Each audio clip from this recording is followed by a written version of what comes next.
before basibopha amaphoyisa yazi likazi salifela siphakamisa uMashu uzakho noDuncan before basibopha asiqalele isitulo Makhoba sike ikhekhe maphoyisa ningasibophi sicela uqala isitulo Makhoba siperformele uzakho noDuncan asiyenzi zako si Select Africa TV ngokukhethulazo liseqopheleni uhlubudlube ekhasini eshisa sisole ezingeni phela la kusindwe ngoba ethole njengoba nongazi ukuthi inkunzi isematholeni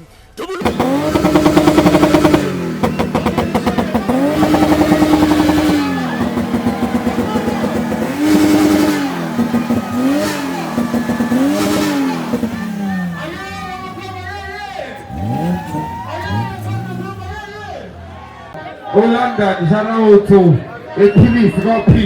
Shout out to P. Got pronounce, I want it. Enjoy this, got Marshall there. They got PPN, boy. I see him, Makhoba, see him, Makhoba, see him, Makhoba, see him, Makhoba. I was trying to get master, I was trying to get master. But fail to. Lana, go up and again, it can't sleep, this is no other party. I'm going to start to see Makhoba birthday, yeah. Happy birthday to you, what's up? Happy birthday to you. What's up? Happy birthday, dear Makhoba. Happy birthday to you. One more time, Skuva. Happy birthday to you. Hey. Happy birthday to you. Happy birthday, dear Makhoba. Happy birthday to you. Before basibopha amaphoyisa yazi likazi salifela siphakamisa uMashu uzakho noDuncan before basibopha asiqalele isitulo Makhoba sike ikhekhe maphoyisa ningasibophi sicela uqala isitulo Makhoba siperformele uzakho noDuncan asiyenzi zako si we go clean and big up man. Open Ndunu, good job. That's it, King Master. Rubber band bass. Hey, coming out kids. Hey, Basalama kids. You got the point and got captain here. You call it the Abusai chain here. It's over with the Abusai chain here. Shout out to Mashu. Happy birthday Makhoba. Sikhona ke bafowethu sila eLondon Select Africa TV. Sinensizwa ke la i-celebrate lama celebrate kugcwele ama celebrate la kumnandi kudelile kuthethu. Bafowethu niyazi ke bafowethu mangiphethe lensizwa kusuke konakele. Makhoba asikubingele sikwamukele kwi-Select Africa TV. Ngicela ukubonga nje ukuvela kwi-Select Africa TV. I-TV evela ama celebrate ngisho nami ngemkhulu. Umkhulu mfowethu usuku lwakho olukhulu namhlanje i-birthday yakho mfowethu siyabona kugcwele ama celebrity kuphela njengoba nathi sikhona nje mfowethu konakele. Hayi bafethu njengoba nazi ukuthi August ngizalwa amaciko kakhulu. So nami ngizalwa ngaleyo nyanga ngaleyo nyanga so lelizwa amaciko ehlangana ukuthi so celebrate inyanga abantu besifazane uyi-birthday yami futhi lelizwa abantu besifazane bengithanda because ngizalwa ngenyanga yabo. So ngiyabonga bafethu Select Africa TV thathani bafethu kumnandi into emnandi lento birthday isekhaya eLondon kwaMashu niyazi ukuthi ngisuka la phezulu eNtuzuma kaMancinza so it's like a homecoming so mina kuyangijabulisa konke lokho so bafethu akubeni imnandi nje sijabuleni babukeli be-Select Africa TV uMakhoba ke bisimbiza nge-celebrity lama celebrity konakele bafethu umeme bonke abantu ugcweleke bafethu khona uprofessor ade ayi waperform professor mfethu ngabona nikhuphuka naye lapha estage. Hayi sikhuphuka kakhulu usunwe hayi lento yosuni siyaqhatha. Siyabonga kakhulu mfethu siyajabula ukuthi usimeme mfethu usuku oluhle ukhule ngane yakwethu. Ngiyabonga bafethu sakathi ngakhula ukuthi kodwa nikhulile nina ama celebrity amaningi abreakwe yi-Select Africa TV.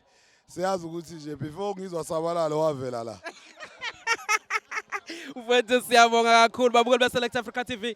Kumnandi ke sikhona la eLondon kwaMashu. Isekhaya ke kuthina laba bafowethu sinomakhoba sikhulele khona la bafowethu siphithizela khona la namhlanje silethe manje inkosi uthisha umthetho. kumnandi kudelile bafowethu nento siyibuyise ekhaya ngoba kuyekuthiwa eqala ekhaya bafowethu siyabonga kakhulu makhoba siyabonga bafowethu. Yabonga bafowethu. Xa support ama artists ethu bafowethu wonke ayidinga support. Art industry is still alive. Art industry still need our support. Abasupporteni siqhubeke sephambili. I-art divided ngendlela ezahlukene. Khona music, khona dance, khona i-radio, khona photography, khona videography.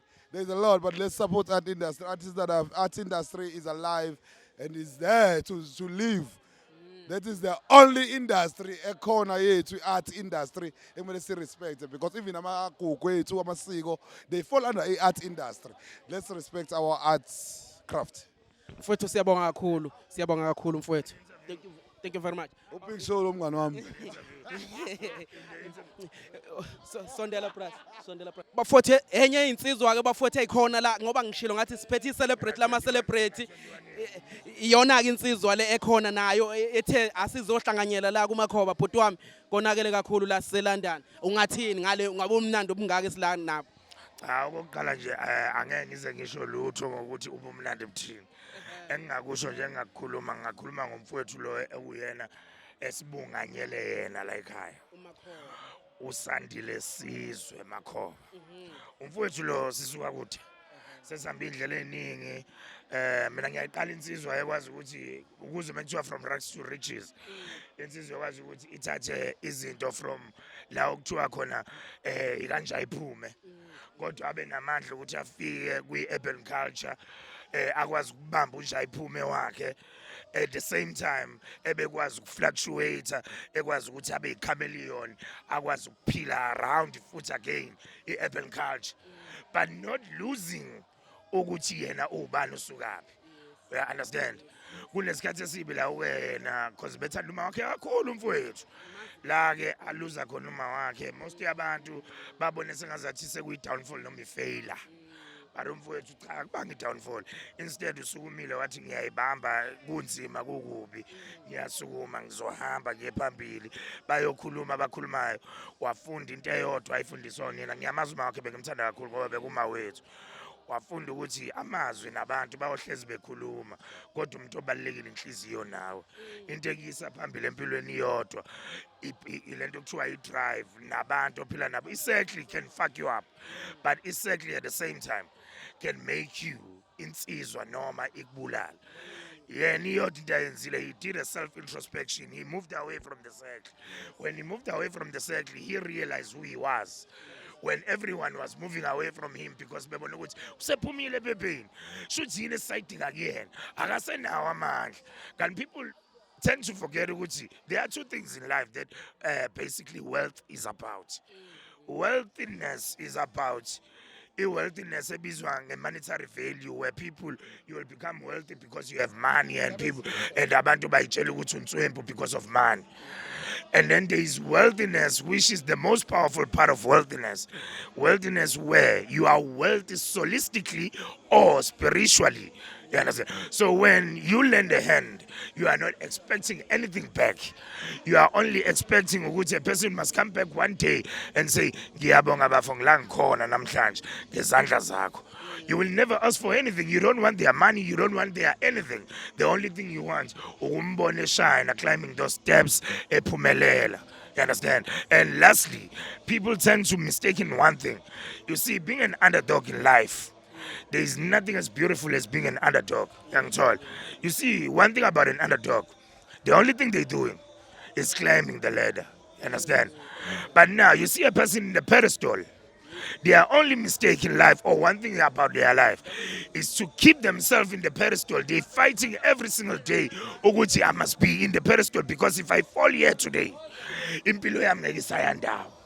But if you are climbing a ladder as an underdog, even when you fall, nobody's paying attention. You fall, you pick yourself again, you walk, you got masterpiece, but if you are in a pedestal, when you fall, because you've been great enough to forget where you come from or to forget where people that made you to be here today are, now you are scared of moving away, or you are scared of failing, because when you fail, those people will never give you the spiritual wealth.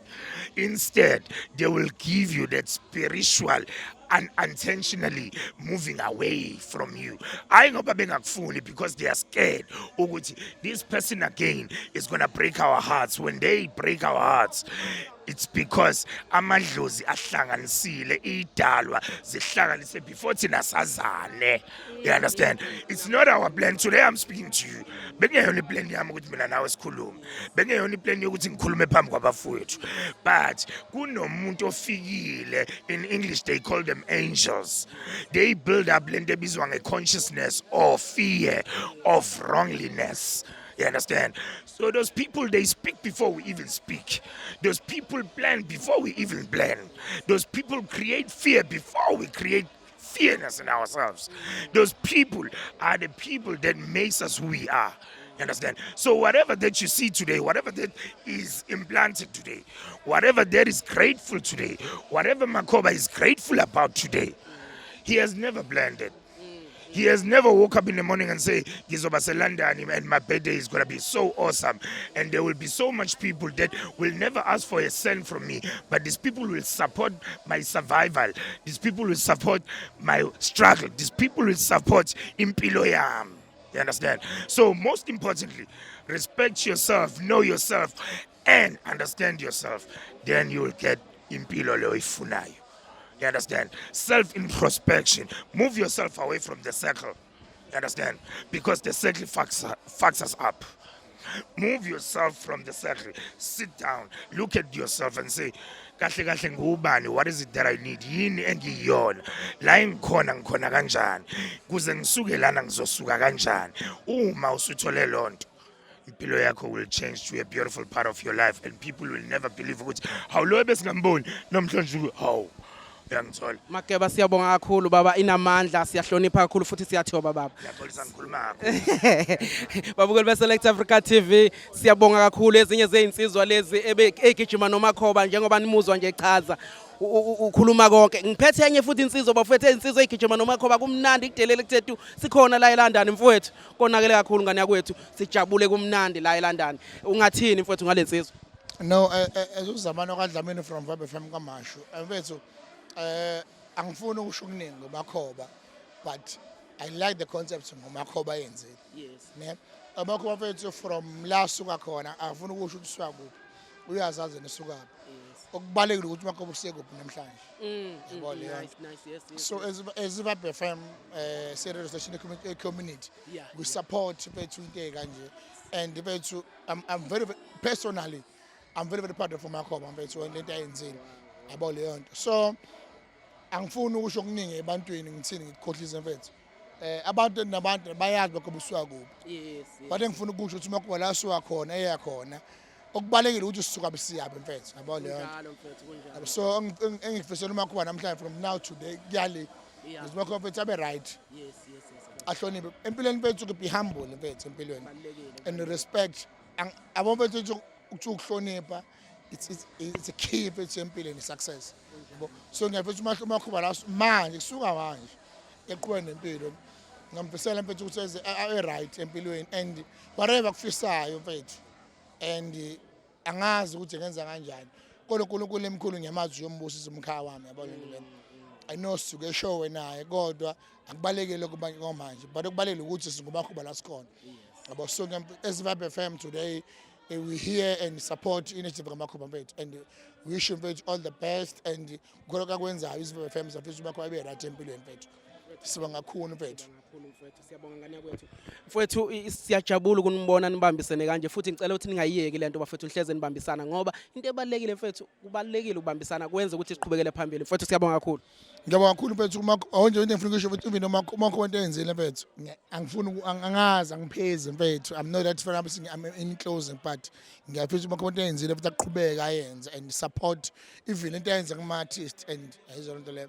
Because ama-artist kumanje mfethu alambile, but uwazini Makhoba mfethu yena Makhoba and support ama-artist mfethu. So lento yenzile mfethu very important mfethu ama-artist yabo. Kufuna ayibonga. Angisho Makhoba amhloniphe, but I'm praise. but okubalekile mfethu uMakhoba ngele nakho ukuthi uMakhoba wasenzela ukuthi yabo so in life ungakhohlwa usuku osuka khona okubalekile ukuthi uyaphi la ukhaya khona mfethu. Mfowethu siyabonga kakhulu ngane yakwethu siyabonga mfowethu siyabonga. Babukeli beSelect Africa TV kumnandi sijabule kuthethu bafowethu niyawo njengoba sibona silokho sinilethele insizwa nje kumnandi kudelile mfowethu umphatha uyivana.